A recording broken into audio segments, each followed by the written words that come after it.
Here, maak my 'n man wat voor U sal buig,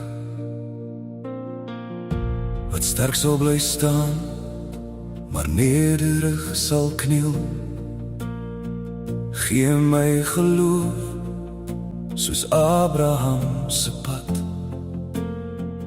om U te vertrou, al verstaan ek dit nie altyd.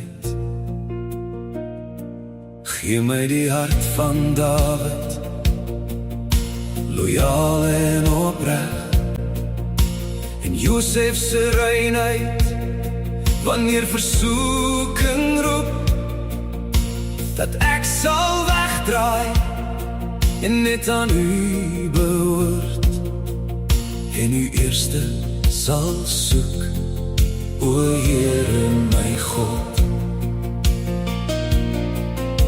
Sluit my Here, vorm my Here, maak my sterker deur U hand.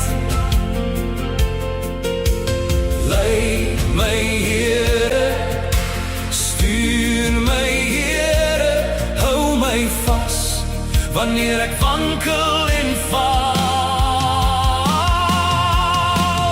Maak my 'n Godvreesende man, o Heer, met 'n hart wat dien en 'n lewe vol eer, 'n man van waarheid,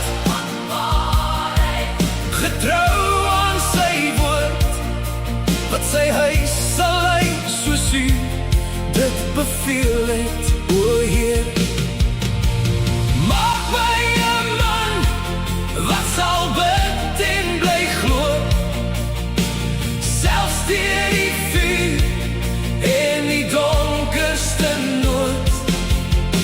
Heer, ek gee alles wat ek is vandag. Maak my 'n Godvreesende man.